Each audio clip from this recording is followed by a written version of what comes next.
It's time for the Larry H. Miller Utah Summer Games at Southern Utah University in Cedar City. Register today to participate in the 40th anniversary season of a Utah sports tradition at utahsummergames.org. Participate in over 50 sports around the state. Then plan to join the opening ceremonies Friday, June 5th, presented by State Bank of Southern Utah.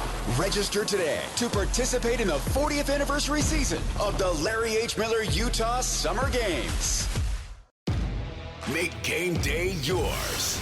Tickets, food and drinks, stats, and streaming. Everything you need is in the Utah Mammoth app. Download today and make game night easy. Download on both Android and iPhone. Tusk Top. It's time to get your morning started with the news you need to know. News update. News update. This is what's trending with DJ and PK. Hashtag NBA. Offensive rebound, Bridges. 4 seconds left in the second quarter. Brunson right wing. He'll take the three. And he hit it. 0.3 to go before halftime. And Jalen Brunson has a 27-point first half. 6 to shoot. Ant settles for the three. Right side. It's on its way. It's nothing but net. Anthony Edwards' third three. He's up to 13 points. Champagny moves to his left, fires a three at the buzzer. It's off the front rim, no good. The ball game is over. The Timberwolves have stolen game one in San Antonio, 104-102. The Timberwolves win the fourth quarter, win the game. Spurs down 9, get off the deck, rally. They can't get the last shot to go, PK. Playoff basketball at its most dramatic. Yeah, why would they get the last shot to go? It was a three-pointer. They shot 28%. So they had a 70% chance of missing, and they did. You're ridiculous. You're down by 2. You got an 8-foot-tall giraffe in there who was 0 for 8 from 3. Boy, I sure felt confident when he jacked up a three-pointer number 7 and number 8 because I thought, wow, he's hot. What a screwed-up game this is. Why anybody would think that that's acceptable is beyond me. Wembanyama stopped shooting him late in the game. He should have stopped shooting him earlier in the game. With at least 8 minutes to go. Yeah, he tried to go to the hoop late in the game, and he was, let's see what he'd be, like 2 for his last 5. He had that one big throwdown dunk where they basically got no one in front of him. But he had 2 shots and missed them both, and they finally got an offensive rebound and scored without him. He was really struggling. He didn't come anywhere near his numbers in a 2-point loss, so we'll see. And then also, the guy who could hit threes was the former Jazz man, Mike Conley, who I don't think he's going to keep going 4 for 7 from the three-point line, but he hit a huge one as they ran that lead up to 9, which they ultimately needed because they were handling the ball like they were Duke at the end of the game. They're soft turnover with about 30 seconds to go that gave the Spurs life. Duke has soft turnovers? Those 2 turnovers they had when they got eliminated at the end of the regional final. Yeah, I couldn't even recall who the hell they played. They didn't need to advance the ball. They passed up the court and it got stolen. Yeah. Yeah. Now I remember, but I would have never remembered off the I top thought of of it. my head. I'm with DJ. I thought about it exactly as I was going down. Yeah. I don't know. Truth be told, I was sleeping, so I didn't see the game anyway. Wembanyama and Fox 0 for 12 from the three-point arc. If they keep doing that, the Spurs are in trouble. Yeah, they scored as many points from the line there as you and me. Former Jazzman Joe Ingles and Kelly Olynyk. Yeah. Yes. Kelly Olynyk, DNP, coach's decision. And Kyle Anderson. Yes. 3 former Jazzmen sitting there watching. Good seats, front row, well paid.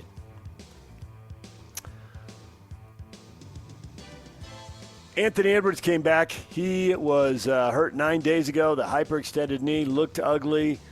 Man, 18 points, 8 of 13 from the floor. He did have a late turnover that was atrocious, and he gave up that rebound on this. Reminds me of Seton Hall with Andrew Gaze in the Final Four in 1988. Nice, Paul. Andrew Gaze. Old school. Well, I had Australians on my mind. Okay, well. Impressive performance by Anthony Edwards in a playoff series with a lot of people sitting out, and if he had sat out, I don't think anybody would have been surprised, but they needed him, and he came through too. Yeah, he reminded me, squeak it out. Reminded me of David Greenwood in '76 for UC Los Angeles. New York Knicks blow out the Philadelphia 76ers. Another blowout for the Knicks. This is kind of becoming routine here, PK. They have thrashed Atlanta in 2 games to end that series, and now game 1 in this series, 137-98. And they were up 20 in the first half. Reminded me of Philadelphia's Warriors in 62.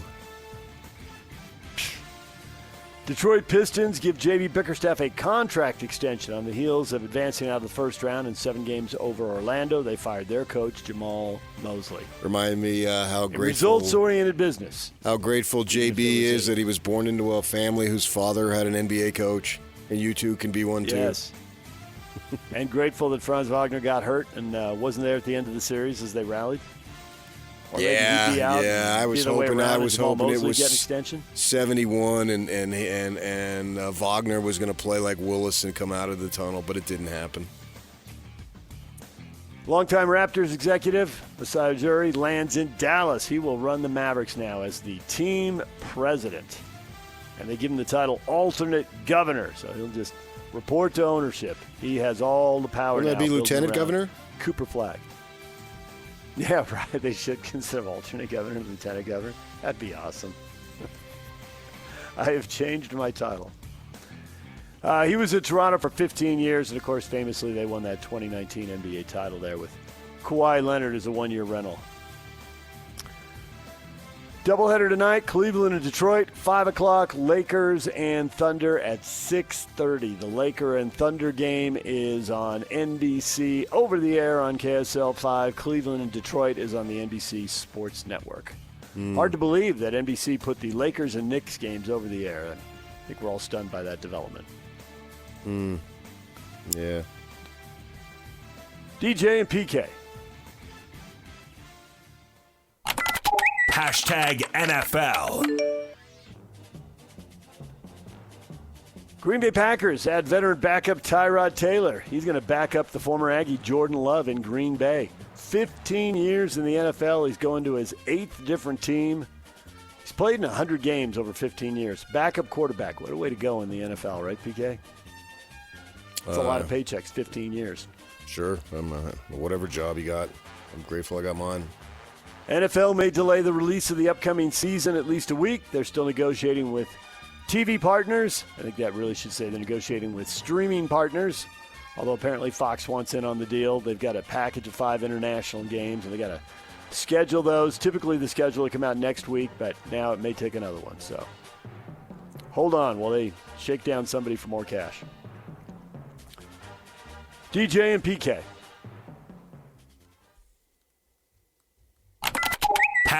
#Major League Baseball. This pitch. Hit hard, left field, sinking, dropping. Here comes one run. Here comes the second run. Play at the plate, scoring, standing up is Jose Caballero. 2-run single by the captain, Aaron Judge. A swing and a drive, left center field. It's deep. It's back toward the wall. Cubs win the game. Michael Conforto with a game-winning homer. The Cubs beat the Reds 5-4. The Cubs 16-3 in the last 19 games. Which fan base should be more energized right now, PK? The Cubs, that's a heck of a run, 16-3 over 3 weeks. Or the Phillies, who changed managers, win again. Bryce Harper homers. Phillies shut out the Marlins 1-0. And Don Mattingly, only 1 loss in the week he's been on the job. They're flying too. Well, the Cubs, they're 11 games over 500. And so looking pretty good. The Phillies still have a long way to go, and they got the Braves are in that division, so that would be much harder to accomplish. Braves did get beat, but they have been off to a fantastic start. They lost in Seattle 5-4, but I was just reading a thing that 25-10, and then they're the 8th team to start that well, and 4 of the other 7 won it all. So the Braves obviously in the mix. So yeah, it reminds me of the 37 Yankees. I think it reminds you more of the 84 Tigers. No. I'll stand by what I said. The 98 Yankees. I think it was the 38 Yankees. Pay attention. Nope. That's true. Dodgers beat the Astros, and Shohei isn't going to hit. He's going through a little bit of a struggle here at the plate. So he's pitching tonight, and he will not be in the lineup. His hitless streak got extended, although he did score twice in the game, so all was not lost. He walked twice and came around. Yeah, well, I think that's the way they're going. That's what I said weeks ago. They didn't do that. His last start, he did not bat. Yep.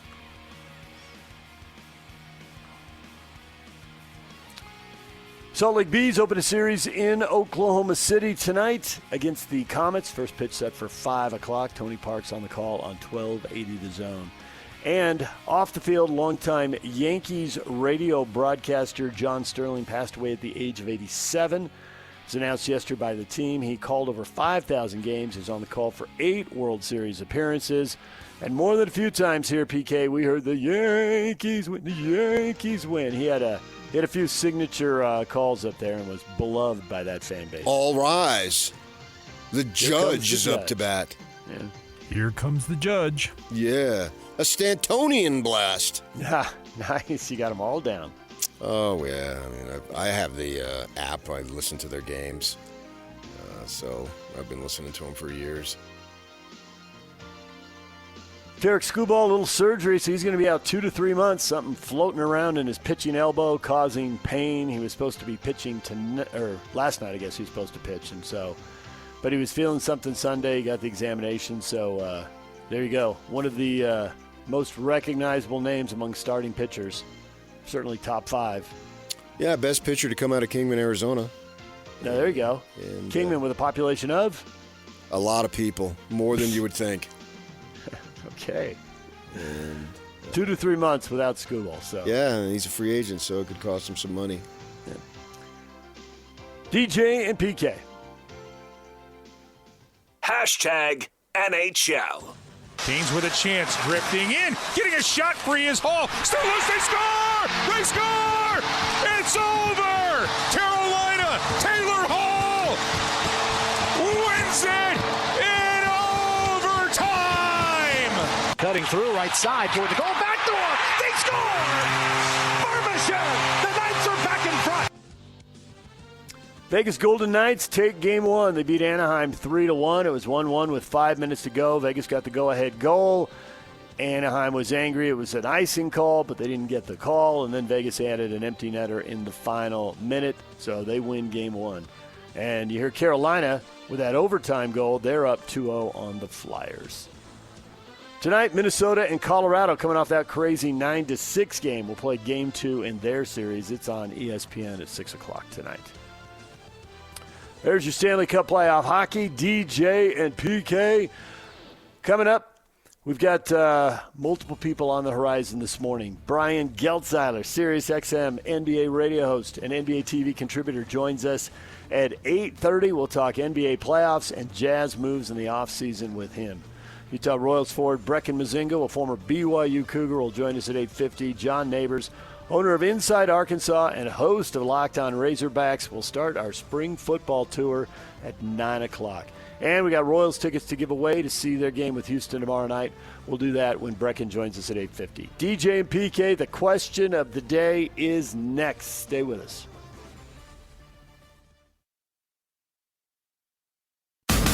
They've been doing it for a while. This is Jake Scott and Ben Anderson. I can't believe I'm saying this, but are we experiencing the most uninteresting NBA playoff we've had for a while? Oklahoma City's great. San Antonio looks to be pretty good. Everybody else sucks. I don't think San Antonio's as good as Oklahoma City. I think it might be even a one-sided West, which seems crazy, but whoever comes out of the East is going to get trounced by whoever comes out of the West. The only series I think anyone's truly waiting for now in the playoffs is Spurs Thunder, and that's going to come in the conference finals, and that's going to be viewed as essentially the finals because whoever wins that's going to get the championship. So I think everybody's waiting for that. Catch Jake and Ben afternoons from 2 to 6 on 97.5, the KSL Sports Zone. If the world were like a Sleep Number mattress, everything would adapt for your comfort. Because as your life changes and your body changes, Sleep Number mattresses adapt and shift to give you personalized comfort night after night. And now everything's on sale during our Memorial Day event. Save up to $1,200 on mattresses for a limited time. To experience a whole new world of comfort, visit a Sleep Number store or go to sleepnumber.com. Sleep Number, to a good life sleep. This Mother's Day, Give her more than just a gift. Give her comfort she'll feel every single day. Now enjoy special Mother's Day deals. 50% off any regularly priced blanket with code ZONE50. Shop online at MinkyCouture.com or in store. Question of the morning, PK. The games, well, we got to hit pause for a while. The season is done. The Mammoth have been eliminated from the playoffs. What should we talk about now? Bum, bum, bum. And the people have suggestions. Christian, college football. Yeah, can you help them out? Don't like it. Well, good for you, PK, because we're going to be talking Arkansas Razorbacks here in a little bit. The spring football tour begins. Okay, when DJ starts asking about the schedule, I start drinking. Game 2 for the Utes. What are you going to drink? Something that's going to make me forget you asking about the schedule. Well, it is Cinco de Mayo. The schedule doesn't matter. All that matters is one game. It's a good point. Arkansas. Who cares what they do before or after? Ken says Michigan football. So he wants college football, but he specifically wants something. Michigan football. A brand new story in this market. Mattering like it's never mattered before. Them's facts. Well, you'll get some of that. Yeah. As a matter of fact, we got something from Kyle coming up at 8 o'clock. So stick around for that. I bought season tickets. Did you really? Flying into Ann Arbor? Taking your jet? Just hitting the road for the weekend? I got wife's family all over that place. I can get free lodging. Got a kid.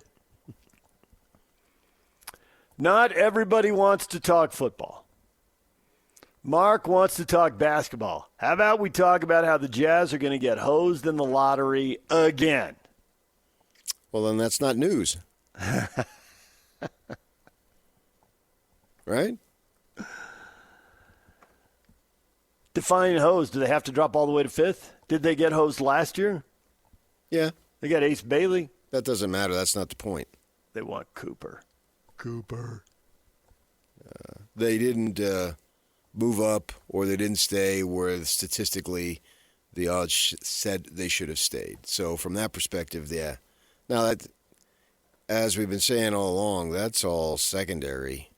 Whether you're picking first or last or middle or anywhere in between, the charge remains the same, is to get a quality player. And if you have to move up or you have to trade, whatever you got to do to get a quality player. And Austin Ainge is working on it. Literally today he'll be working on it.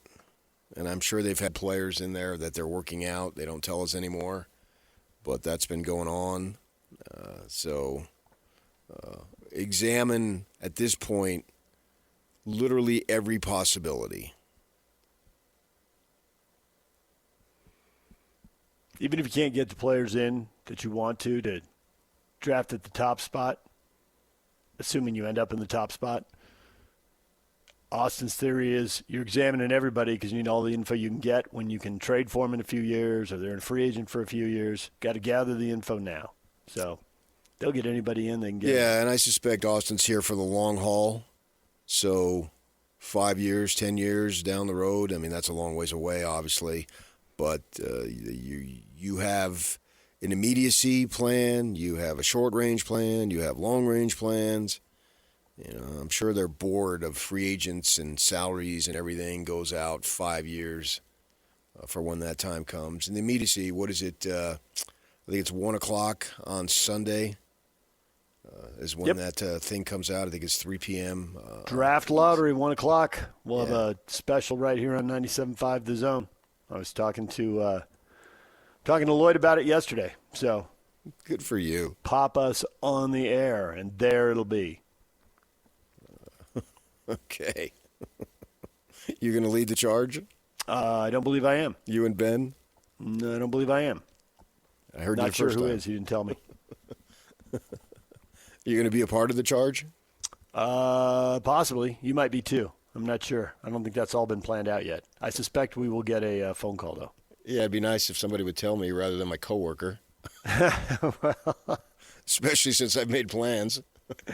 Well, then you'll probably be free to go. He wasn't even sure yesterday how long it was going to go. So it's random that I found out. Sure, there'll be higher listenership on Mother's Day. Joe. Yeah, people in the car driving to the Mother's Day lunch, right? Joe, how the Jazz can get the number one pick in the NBA draft and get A.J. Debonsa. That should be your topic. Well, but we have to wait. That's next week. Because then we'll have obviously a substantially better idea as far as where they draft. Because if they draft number one, there is no maneuvering that they need to do. Right. They draft number 2, who drafts number 1? They draft number 4, who drafts number 1, 2, 3, on and on. So that will come into far clearer vision Sunday afternoon. Until this point, you have no idea where the thing is going to go. I mean, the statistics, this 11%. It doesn't mean anything. Because eventually it'll either be 100 or 0. Yeah. I mean, we go, oh, well, you're going to tank for a 14% chance. I heard that all last year. It didn't mean anything. It's not a you have a true 14%. Nobody knows what you have. And those numbers that they attach to that percentage-wise, when we've seen multiple times, as you would scream as recently as last year with the Mavericks, they're meaningless to me. And with 3 teams left, it's not 14%. You can't, if you only have 3 teams left, each of you can only have a 14% chance. That doesn't make any sense. By then, the numbers have changed. Right. And they should be recalibrating those on the screen to make the show more dramatic, but they've never done that. Well, just get on with it. I mean, I don't think it's a dramatic show. I mean, I don't think that the Charlotte Hornets, their fans, care about that. They're just going to wreck the draft pick again. Well, no, that they are not in the lottery. This year they're not. No, that's what I'm saying. Out. This year? I'm talking about this year. Who cares about? Well, actually, I remember that draft lottery in '69. They'll be one of those teams with a 1% chance this year because they lost that playing game. Right. So. It's only 0.5% if you want to be accurate. But who cares? It's not a compelling show to the league and its fans. It's a compelling show to 2 or 3 teams. That's about it. So get on with it. It should be a 10-minute thing. When Lou Alcindor was coming out, it was a coin flip, and it wasn't televised. And he ends up being one of the more impactful players in the league history. So, to me, do they do it at halftime? Do they do it before a game? What do they do? I think 1 o'clock is a pregame show now. I expect there's a game that'll be on Sunday at 1:30. I haven't looked at the schedule, but they usually have a Sunday afternoon game, so I expect they'll have one. Yeah. Then coming in here on Monday next week, yeah, absolutely. It's Jazz essentially all the time. And then you could start, if they draft third, figuring out who's it going to be. Is it going to be Cameron Boozer?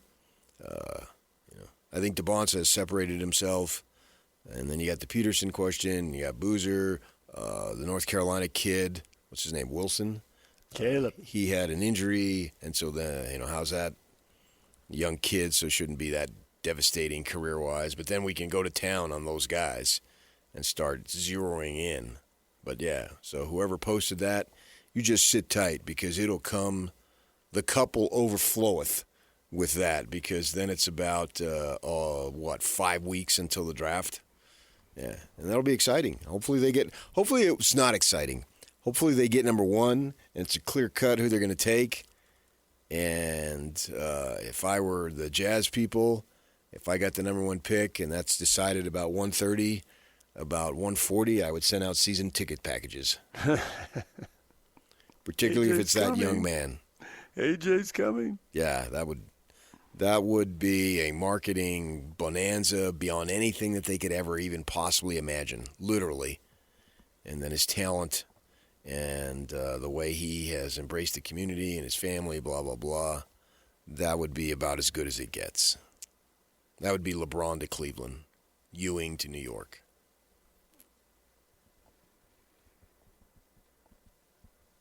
The Mammoth are now done. What should we talk about on the show? Wow, look at this. There are so many people from L.A. here. GR, it's baseball season. Go Dodgers. Dan, let's talk Dodger baseball. And I got a couple thumbs up right there.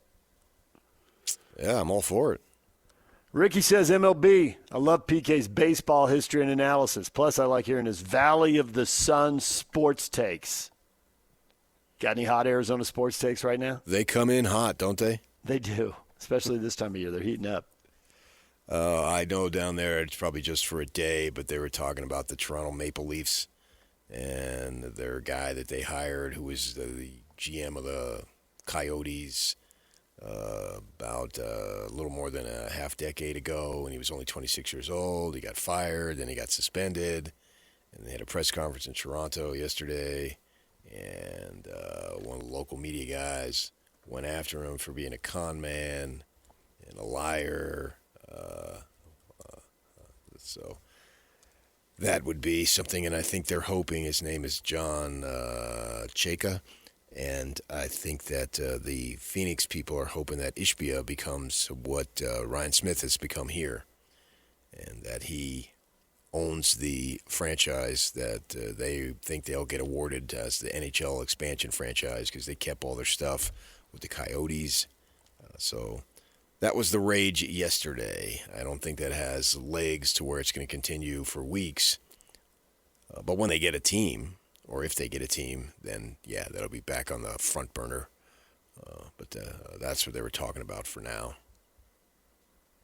Phoenix, Houston, and Atlanta all chasing teams, so Ishbia be the champion, huh? Lead the charge. Yeah, for those folks. Now that they've got NFL and everything else, so it's a little down the totem pole, but it's still obviously a major sport. And I have no idea if he has interest in wanting to do that, blah blah blah. But apparently he has the finances, so you have to have that, obviously, and get their building and away they go. But that's what they were talking about a little bit yesterday. Well, you gave him a little 38 Yankees earlier in the show, so they had to love that. I mean, he wants baseball history, and there you were with 38 Yankees, so, Well, I would love to talk baseball, but it isn't really what I want to talk about. It's what people around here want to talk about. We talk about local sports, and we don't have a local MLB team, and we don't have a horse in the race. And as soon as we do, we both think interest will pivot big time. Oh, for sure. Yeah, absolutely. It comes down to having a local team. You got to have a horse in the race. I think there's two things that I have learned that I don't necessarily have any factual basis, but it's just my opinion here for sports marketing wise, is that it is a underappreciated baseball market, and when they do get that team, we will see it.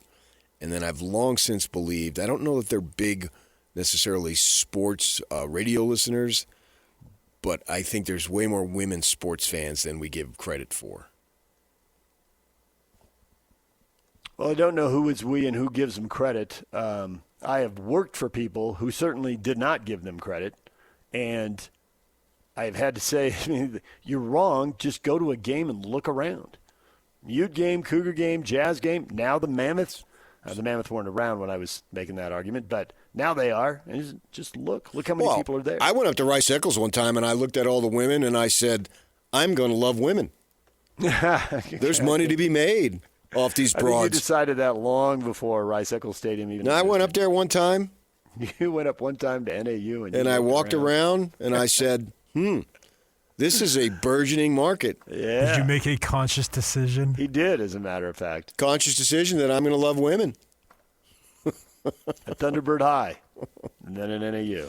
I did that St. Peter's the Apostle. I think I was in the fourth grade. Apostle. You rolling around Jersey. Yo, PK, how you doing? I knew right then. I did that at an early age. I don't know how many of them are sports radio listeners. I can't speak to that. Not that I can speak to the other one anyway, but it's just my opinion. Yeah. I mean, I think there's a lot of Debbies out there. Let's put it that way. I'm looking at the people who are commenting on our Facebook page right now, and there's about 15 comments for this, almost 20. And it looks like there's at least 3 off the top of my head rolling through this. So, yeah, there you go. Elaine wants more MLB talk. That's a female? Yep. Elaine, yes. Okay, gotcha. Yeah, but that is a little bit dicey because we don't have a team. And, we've survived all these years obsessing about the locals. You can get podcasts, MLB Network, and all that stuff. But if you want to know about the locals, you got to come here. Mm-hmm. But we are in between a little bit, outside of you two with your soccer. That's about it that we got going on as far as games. But next week changes when this lottery thing comes down because it could have a profound effect upon the Jazz. I think minimally it'll have a significant effect. On the flip side, maximally, I guess you would say, it could be a franchise changer.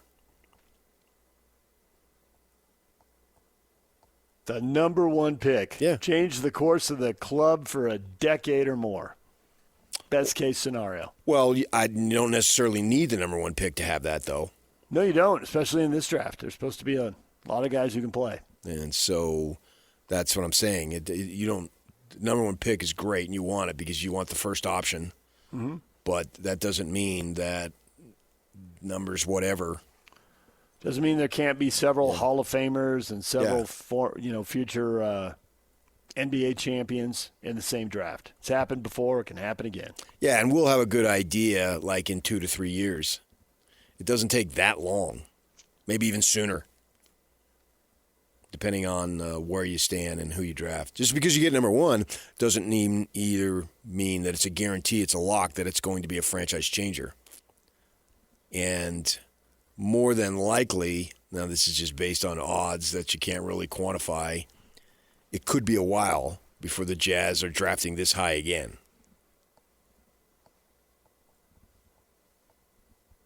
And if they hit, those odds probably get even longer. Yeah.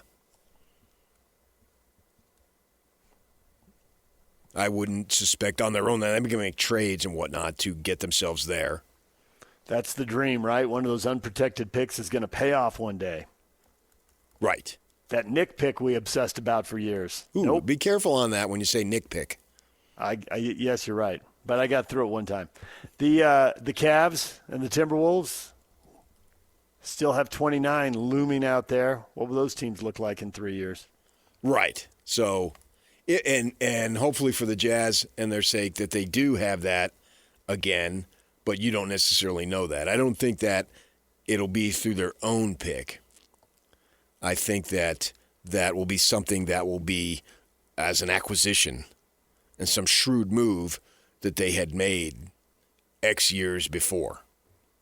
And they can take a pick, trade it for another pick, a pick in the future. Right. Take that pick, trade it. So it might not just be specifically the ones that you just mentioned. It could be what was it? What'd you do? Was it yesterday? You went back to like 87? You went Jose Ortiz to Jeff Malone to Jeff Hornacek. Yeah, and talk literally the kiss of death. Jose Ortiz died today. You didn't know he got referenced on Sports Talk Radio yesterday. Yes. 62 years old. I just saw that. Not heard that. Right. Yeah. Yes. I remember him from Oregon State, actually. Yeah. Far too young. I don't remember him much with the Jazz. I wasn't following the Jazz at that point. I was following Pac-10 basketball, not so much the Jazz. But, yeah, 62 years old. Far too young for Jose Ortiz.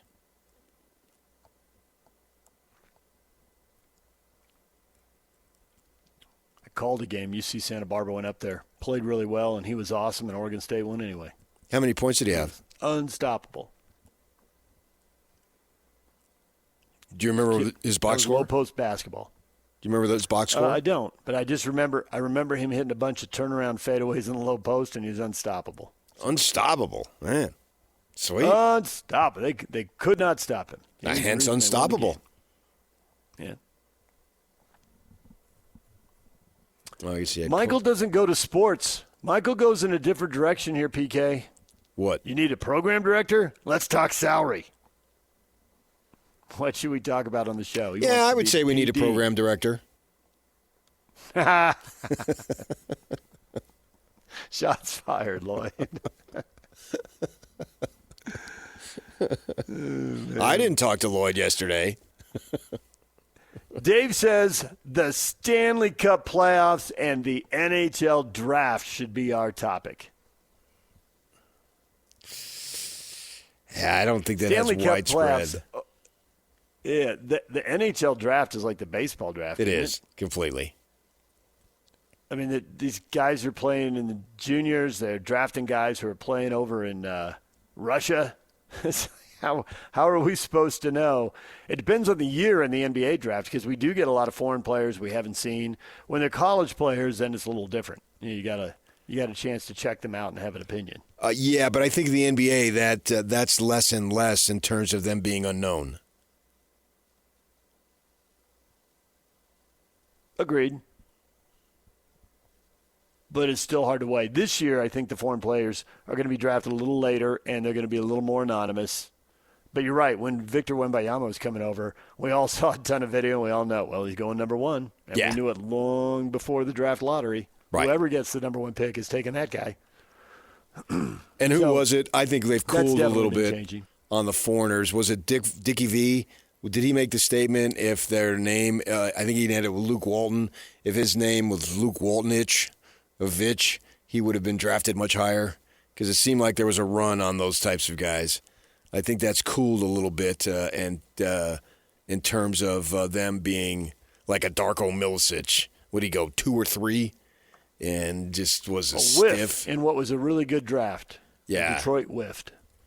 Right. And it seemed like there was a time there where those guys were overinflated. Everyone was trying to get the next Dirk Nowitzki. And they drafted guys that weren't all that good from that perspective. I think that's cooled a little bit now. If they're drafted high, it's probably because they're pretty good.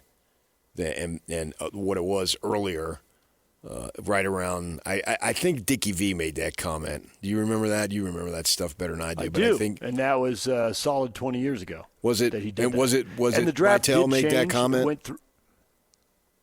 It was Dickie V. Okay. Dickie V 20 years ago. Okay. And the draft did go through a change where there were a lot more Americans at the top. Now, lately, the MVP has been going to foreign players who've been drafted later. Giannis has won a couple. The Joker's won 3. Second-round pick, mid-first-round pick. Embiid was a pretty high pick. But he played college Shai ball here. Gilgeous-Alexander, Those guys Canadian. But those guys played college ball. They're not right. They're not Americans, but they're not foreigners to the game. Nor are they foreign to us when we sit at home and try to figure out the draft. In 2016, ball, then 10 years ago, the Suns drafted Dragan Bender with the 4th pick. Huh? Mm-hmm. How'd that work out, PK? It sucked. Give us a Valley of the Sun hot take. Yeah. I couldn't remember the guy's name, so I called it up. It's hard to believe that it was 10 years ago, but it was. In 16, and you talk about how these picks can be franchise changers either direction, actually. You look at it in 2016, since I got it called up right now, the Suns, the 4th pick, Dragan Bender. 2017, so literally just 1 year later, the 4th pick, Josh Jackson. 2 years later, the first pick, DeAndre Ayton. The Suns right now could be the Oklahoma City Thunder, but they're not. You know what I mean? I do. They had chances, they had options, and they went a different direction, and so they get the results they get. So that's 2 fourth picks and a first pick, and you literally have nothing to show for it from 2016 to 2018. And we talk about the Jazz, how they set themselves up because they went thorough and then the statues. That's bingo, bingo, bingo 3 times in a row. And 2 of them weren't even in single-digit picks, right? Thurl, I think, was 6 or 7. And the other 2 were, I can't remember, what were they, 12 and 13 or something like that? You would probably know. I always forget this, but I think it was 13 and 16. 13 and 16? Okay. Yeah. I thought it was 13 and 16, but I have to look it up. Yeah. And then you're watching McDaniels last night do his thing for Minnesota, and the Jazz drafted Azubuike. That hurts. Yeah. So the draft now just seems like it's all over the map year by year. Last year, all of the top 10 picks played college ball. I mean, there was nobody, none of this. Yeah, but I think you're going to see that more often because of the NIL. I think that, right, and I think that could be help changing it for sure. This year, well, it is changing it. Not only are we seeing we're seeing teams spend a lot of money on foreign players. I mean, let's just call it like it is. So that brings them over here so we get to see them for a year before they play. Who was a kid at Illinois? Jacques Avonish? Is that what you're talking about? He came over. Yeah, he was a high pick, and I watched him play. Right. It was Rutgers and Illinois basketball, 2 things I never watched. I was watching them all the time. Yeah. If you go back a couple years, though, the Wembayama draft, only Brandon Miller played college ball, and so did one other kid. It's like 5 of the top 7 didn't play college ball that year. But that's also American kids not playing at that point, and that's all changed with NIL. Yeah, I think that would be a common situation. So how much we get to see NIL may change that. That even just 2 years ago, like the top half of was it 6 of the top 12 didn't play college, and Wembayama led it, but it was like 4 of the top 6 didn't play college ball. So it's just year to year. Is Alex Sarr going to be anything in Washington? He was the second pick that year. Now, we all watch Castle because he was at UConn, and they're good and, just making all these deep tournament runs. So, all right, DJ and PK, it's 97.5, the KSL Sports Zone. Stay with us. We got more hoops coming up. Joining us in the 8 o'clock hour at 8:30, Brian Geltzeiler, Sirius XM NBA radio host, NBA TV contributor. Get his thoughts on the draft and the NBA playoffs. Stay with us for that. DJ and PK, it's 97.5, the KSL Sports Zone. 3, 2, 1. This is Scotty G and Coach Tim LeCombe. Joining us now, Big 12 Radio, one of our favorites, Ari Temkin. Much of their plan around next season and being the favorites of the Big 12 depended upon Sorsby being the starting quarterback. Looks like Will Hammond, who tore his ACL last year, is going to be the starting quarterback for them. To me, I'm operating under the assumption that Sorsby will not be playing quarterback for Texas Tech and will not be playing in college football again. I was arguing that even with Sorsby, BYU should be in the conversation with what they bring back. I mean, Tech has a ton of talent, but BYU brings back significantly more players. I think without Sorsby, BYU is firmly in that favorite discussion. I think Houston, too, based again on what they bring back. Arizona's another team that should factor into the top of the conference. I think you can make the case that both Arizona and Utah should also be in that conversation. Catch Scotty G and Coach weekdays from 10 to 2. Presented by Mountain Land Supply on 97.5, the KSL Sports Zone. If the world were like a Sleep Number mattress, everything would adapt for your comfort. Because as your life changes and your body changes, Sleep Number mattresses adapt and shift to give you personalized comfort night after night. And now everything's on sale during our Memorial Day event. Save up to $1,200 on mattresses for a limited time. To experience a whole new world of comfort, visit a Sleep Number store or go to sleepnumber.com. Sleep Number, to a good life sleep. Make game day yours. Tickets, food and drinks, stats, and streaming. Everything you need is in the Utah Mammoth app. Download today and make game night easy. Download on both Android and iPhone. Just top. The Kansas Hills Sports Zone and Beehive Meals are honoring people that impact youth sports in our communities. Nominate the youth sports volunteer you know for the Beehive Meals Hero of the Week at kslsports.com/contest. And listen every Thursday afternoon to Jake and Ben for the winner. It's the Beehive Meals Hero of the Week. PK, the Yankees' very popular broadcaster, John Sterling. 36 years at the mic. He has passed away at the age of 87. Who is your favorite? And people are lining up with all kinds of options. And one of them was one of our favorites. We had him on the show. We love seeing him at the ballpark. Steve Klauke was my favorite, says Leroy. Cool. I like it. Yep. Michael says Skip Carey, dry and sneaky funny. Which one is that? There's been like 18 of them. There have been a bunch of carries. He did Braves. Is that Harry's son rather than grandson? Right. He's the son. Okay. Yes. He did Braves games. Yeah, Harry yeah. Carey's All right. son. All right. I got you. Yeah.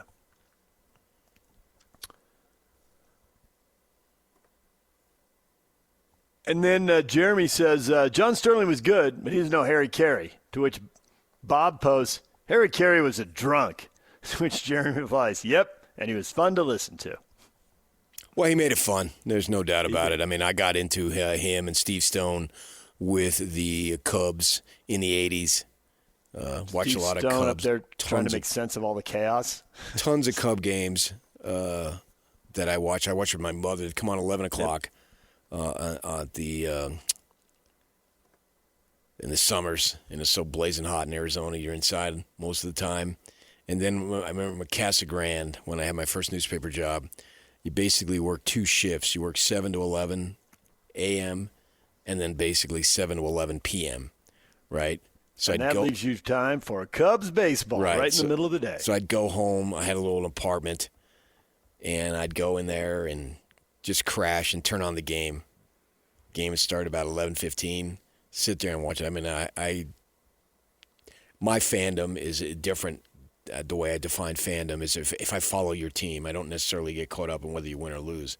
But if I follow your team hardcore, which at those days I was following the Cubs because I loved baseball, and then moving from the tri-state area there, the metropolitan area where you had games on every night because you either had the Yankees or the Mets, and then I move out to Arizona and you got nothing. You got the game of the week on Saturday. That's about it. Yep. And so when that thing came along, that was a big-time blessing.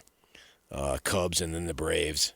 And that's where you end up. That was my first exposure to Dale Murphy, and then Bob Horner was a big-time high school Arizona star in the State guy. Phoenix area. And everybody, if you played high school ball, he was like the ultimate. He was the god of baseball.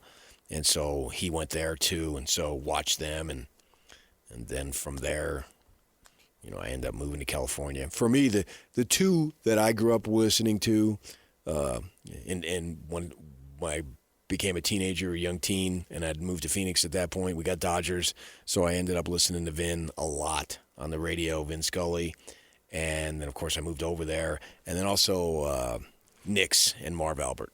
Those are my two.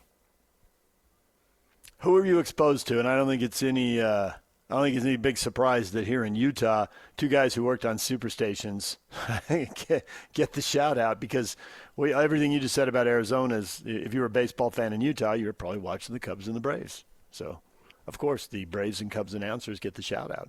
Yeah. When I first got into radio, I worked nights, and it was a news talk format, and they had games at nights, and they were a Dodger network station, or UCLA briefly, and later they had UCSB games, they had all kinds of stuff. But I ran the board and played the local commercials in the Dodger games, and I knew who Vin Scully was because he'd done NFL games, and he'd done the PGA Tour, the Masters. So I absolutely knew who Vin was. I guess he'd been on the World Series at that point too, but I'd never listened to him every single day. And I was just blown away. That guy, every inning had a story. And he either had something in his back pocket ready to go, or, sometimes it's a big inning, there's stuff going on, and that is the story. But there's a lot of, 3 up, 3 down innings, or, you get a base run or two, but nothing happens. And he had something for every half inning. It was amazing. He was just spectacular. So you didn't listen to him growing up? I did not. The Dodgers moved around, so I do remember listening to some Dodger games when I was a kid, but if I was listening to a game, I was listening to Padre games usually, So, and I remember hearing a few because I think they were on KFI down there, which had a huge signal. Right. But they were on KABC, and you couldn't pick that up in San Diego. And I don't know. I have to go back and look. It was all blurry. I remember when they went to KFI, and I remember them leaving because I could hear that station.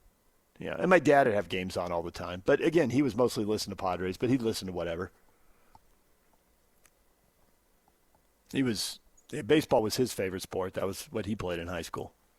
So. Oh, Pops was a jock? You never told me that. I thought he was just a nerd. He didn't. He played 2 years of baseball in his school. He didn't get to play on the varsity his junior and senior year. As he put it, my eyesight's terrible, and I can't hit breaking stuff. It's like the ball disappears on me. I'm just waving at it. But he could turn around a 97-mile-an-hour heater, huh? I suppose so. Well, I suspect, as an eighth grader playing ball, he wasn't turning around anything in the 90s. So, yeah. But he loved it. I mean, there was never too much baseball for Dad. Absolutely not.